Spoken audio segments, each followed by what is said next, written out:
हे दुर्दैव आमच्या महाराष्ट्राचं आहे. संत भूमी जन्माला आलो, देवभूमी जन्माला आलो, आम्हाला बाईचं कीर्तन चालत नाही म्हणणारे सुद्धा वारकरी जन्माला आले. हे आमचं दुर्भाग्य आहे माऊली. काही काही लोक म्हणतात मला बाईचं कीर्तन चालत नाही. माझं एवढंच म्हणणं आहे, ते अजून परमार्थाच्या उच्च कोटीला पोहोचलेच नाही दादा. कारण ते अजून बाई आणि पुरुषाच्या आकारावरच अडकले, ते आत्मरंगाकडे गेलेच नाही ना. जो आकाराकडे पाहतो त्याला काय आत्मरंग कळणार आहे? नाही तर स्त्री आणि पुरुषाच्या आत्मरंगामध्ये काही फरक नाही. आणि जो व्यक्ती म्हणतो मला बाईचं कीर्तन चालत नाही, त्याला एकच सांगणं आहे, इथे नारदाच्या गादीवर बाई उभी आहे हे पाहण्यापेक्षा तिच्यात आपली आई पहा, जीवनातला द्वेष निघून जाईल दादा. पण या बाईमध्ये आई दिसायला तुमचे डोळे चांगले असले पाहिजे. डोळे जर चांगले नसेल तर तुम्ही बाईच आहे तसं संबोधणार. म्हणून लक्षात ठेवा, इथे बाई आणि पुरुषामध्ये काहीच फरक नाहीये. माझा देव कुठे भेदभाव करत नाही, म्हणून तो तुमच्या आमच्यापेक्षा वेगळा आहे. तिथे श्रीमंत गरीब सगळेचे सगळे जातात, सगळ्यांना ऍक्सेप्ट करतो, सगळ्यांना स्वीकारतो. म्हणून माझा देव, आणि तू कळणं इतकं सहजतेने शक्य नाहीत महाराज. देव कळण्याकरता एकतर तुमचे कर्म चांगले पाहिजे. कर्म जर चांगले असेल तर पुण्य होत असतं, पुण्य झालं तर परमार्थ होतो, परमार्थ झाला तर मात्र देव कळतो, अन्यथा कळत नाही. मग कर्म चांगलं करायचंय, एक आई बापाची सेवा करा. कर्म चांगलं करायचंय, दोन हिंदू धर्माचं पालन करा, तर आमचं कर्म चांगलं होईल दादा. पण आमच्यासारखी माणसं, आमच्यासारखी कीर्तनकार मंडळी हिंदू धर्मावर बोलायला लागलीत की लोक आम्हाला म्हणतात, ताई तुम्ही नेमकं कोणत्या पक्षाचे आहात? आम्हाला काय घेणं आहे महाराज कोणत्या पक्षाशी? आमच्या डोक्यात एकच आहे, आमचा धर्म टिकला तर वारकरी संप्रदाय टिकेल, तर मंडप आणि तर मंदिरं टिकतील. धर्मच नाही टिकला तर सगळ्यांना गोल टोप्या घालून नमाज पठण करावं लागेल. म्हणून हिंदूंनो जरा जागं व्हा. जागं होणं आज काळाची गरज आहे. ते प्रत्येक जण त्यांच्या त्यांच्या धर्मासाठी जागा आहेत. मग आम्ही आमच्या धर्मासाठी कधी जागा होणार आहे? आम्ही फक्त बोलतोय गर्व से कहो हम हिंदू है. गोठ्यात गाय राहिली नाही, घरात माय राहिली नाही, आणि देवघरात ज्ञानेश्वरी सारखा ग्रंथ राहिला नाही. अरे स्वतःला हिंदू म्हणायचं असेल तर गोठ्यातली गाय, घरातली माय आणि देवघरातली ज्ञानेश्वरी सांभाळताच आली पाहिजे, तर आम्हाला हिंदू म्हणण्याचा अधिकार आहे दादा. आम्ही हिंदू आहोत त्याचा आम्हाला सार्थ अभिमान वाटला पाहिजे. आमच्या प्रत्येकाच्या घरावर भगवा ध्वज दिसलाच पाहिजे. अरे प्रत्येकाला प्रत्येकाच्या रंगाविषयी जर अभिमान आहे तर तुम्हा हिंदूंना आपल्या भगव्याबद्दल का अभिमान नसावा? आम्हाला अभिमान असणं गरजेचं आहे. आज विचार करा, लव जिहाद आहे, लँड जिहाद आहे, बिझनेस जिहाद आहेत. आम्ही हिंदू फक्त झोपलोय. आम्हाला असं वाटतं आमच्यावर वेळ येईल तेव्हा आम्ही पाहू. आज विचार करात महाराज, लव जिहाद मध्ये हिंदूंच्या किती मुली फसल्यात? आज भारताची संख्या आहे 11 ते 12 लाख मुली लव जिहाद मध्ये अडकलेल्या आहेत. तुम्ही जागे? आपल्याला काय माहिती आहे? फक्त घरचं खायचं, झोपायचं, आराम करायचा. पण आपण जर जागे राहिलो नाही तर आपल्या घरावर ही वेळ यायला वेळ लागणार नाही. म्हणून हिंदूंनो जरा सावध राहा. आपल्या मुलींना आपण शिकवलं पाहिजे घराच्या बाहेर निघताना. ज्ञानेश्वरी 100% वाचा, गाथा 100% वाचा, पण त्याच्याबरोबर आमच्या धर्माचं ज्ञान आपल्या मुलांना देणं आज काळाची गरज आहे. कारण हिंदूंची मुलं सध्या कॉन्व्हेंटला आहेत दादा, इंग्लिश मिडियमला शिकतायत. ते विचार करण्यासारखी गोष्ट आहे. तिथे गॉड शिकवला जातोय पण तिथे देव शिकवल्या जात नाही. तिथे सॅन्टा शिकवल्या जातोय पण संत शिकवल्या जात नाही. हे आमचं दुर्भाग्य आहे. आम्ही झोपलेलो आहोत, मुलं काय करतात लक्ष नाही. माझी कळकळीची विनंती माता भगिनींना, सकाळी मुलं उठलेत की त्यांना आंघोळ करून देवाचं दर्शन घ्यायला लागा, आईबापाच्या पाया पडायला लागा.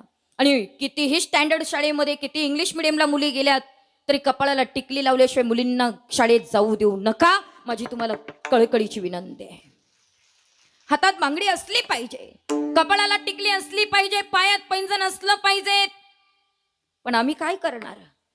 काष्टी पातळवरची बाई साडीवर आली, मान्य केलं आम्ही. साडीवरची बाई पंजाबीवर आली, तेही मान्य केलं. पण पंजाबीवरच्या बाईनं ओढणीच ठेवली नाही, कसं मान्य करायचं? वाढताना तिला सांगावं लागतं, बाई ओढणी सांभाळ, ओढणी घे. हे जर हिंदू धर्मातल्या मुलींना सांगावं लागत असेल तर किती कीर्तन ठेवले म्हणजे मुली सुधारतील दादा. हे कोणी सांगायचं आहे? आमच्या प्रत्येकीच्या घरामध्ये एक लक्षात ठेवायचं, इथं बसलेल्या सगळ्या माता मौल्यांना माझी विनंती आहे, तुम्ही तुमच्या मुलीला स्वयंपाक नाही शिकवला तरी चालेल, काही अवघड नाही स्वयंपाक. युट्यूबवर भाजी कशी करायची फक्त सर्च करा, ते दाखवतंय सगळं. पाणी किती टाकायचं, मिरची किती, सगळं दाखवतंय. नाही भाजी शिकवली चालेल, भाकर नाही शिकवली चालेल, पण आईबाप म्हणून जर कर्तव्य करायचं असेल तर आमच्या मुलीला अंग झाकेल एवढे कपडे घालायचं शिकवा, म्हणजे माझ्या कीर्तनाचं सार्थक होईल दादा. लाज वाटते कॉलेजच्या समोर जाताना महाराज, असे कपडे घातलेले असतात. म्हणून आपल्या मुलींना कपडे घालायचं शिकवा. 16-17 वर्षाचं पोरग दारू प्यायला लागलेत, बिडी ओढायला लागलेत, सिगारेट ओढायला लागलेत, ड्रग्स ओढायला लागलेत, काय शिकवणार आम्ही महाराज? हे आपल्या मुला मुलींकडे लक्ष देणं तुम्हा माता पिताची गरज आहे, काळाची गरज आहे. हॉस्टेलला मुले आहेत त्यांच्याकडे लक्ष द्या, हॉस्टेलला मुलं आहेत त्यांच्याकडे लक्ष द्या. मुलं बाहेर शिकायला पाठवले, फार मोठं जबाबदारीचं काम आहे, फार मोठं ओझ आहेत. आणि इथं बसलेल्या सगळ्या तरुण मुलींना माझी एकच विनंती आहे, तुम्ही डॉक्टर व्हा, वकील व्हा, इंजिनियर व्हा, प्रोफेसर व्हा, कलेक्टर व्हा, वाटलं तर कीर्तनकार व्हा, काय व्हायचं ते व्हा, पण आपल्या बापाची इज्जत जाईल असं कधीच वागू नका. ही माझी कळकळीची विनंती तुम्हा सगळ्यांना. कारण तुमचा बाप तेव्हाच ताटमानेनं फिरू शकतो जेव्हा घरातली मुलगी घरात असेल. म्हणून आपल्या आईबापाला कसं सांभाळायचं हे तरुण मुलींच्या हातात आहे.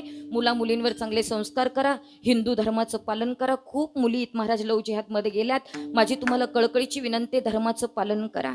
माझी जाता जाता बजरंगबलीच्या चरणी एकच प्रार्थना असेल, हे भगवान तेरी अदालत में हमारी जमानत रखना, हे भगवान तेरी अदालत में हमारी जमानत रखना, मैं रहूं या ना रहूं मेरा हिंदू धर्म सही सलामत रखना. आम्ही राहिलो काय आणि नाही राहिलो काय, पण आमचा धर्म टिकला पाहिजे. कळकळीची विनंती, आपला धर्म जपा, कर्म चांगलं करायचे, गळ्यात माळ घाला, कपाळाला गंध लावा, काही कुणाच्या विषयी कपट मनात ठेवू नका, भाऊबंदकी धरू नका, कुणाशी न बोलतो होऊ नका. आयुष्य फार सुंदर आहे. परमार्थ म्हणजे काय? खूप पाठा केला, काकडा पाटे, हरिपाठ पाटे, सगळ्या ग्रंथाचा अभ्यास आहे आणि एकमेकाशी बोलत नाही, त्याला काय अर्थ आहेत महाराज? परमार्थ करायचा आहे ना, मन मोकळं असलं पाहिजे, आचरण शुद्ध असलं पाहिजे, तर त्या परमार्थाला अर्थ आहे. मग तुम्ही जर ह्या सगळ्या गोष्टी आचरणात आणल्या तर तुम्हाला देव कळेल, आणि तो कळून घेणं काही फार अवघड नाही इतर देवांसारखं. कारण माझा परमात्मा वेगळा आहे. किती वेगळा आहे? आपल्या सगळ्यांपेक्षा तो अलिप्त आहे, विटळा आहे. हे महाराज अभंगाच्या शेवट देव निराळा, देव निराळा, देव निराळा, देव निराळा, देव निराळा, देव निराळा, देव निराळा, देव निराळा. आलिते विटाळा तुका म्हणे, आलिते विटाळा तुका म्हणे, आलिते विटाळा तुका म्हणे, आलिते विटाळा तुका म्हणे.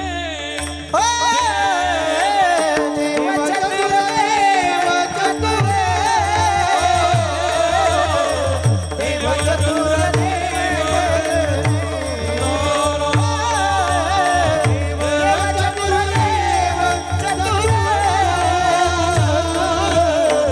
देव चतुर,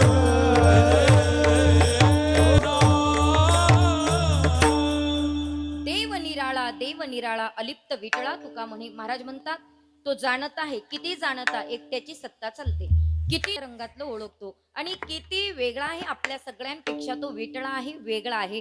पण त्याला जर कळून घ्यायचं असेल तर काय करावं लागेल? एकच काम करा, हाताने टाळी वाजवा आणि मुखाने भजन म्हणा. विठोबा विठोबा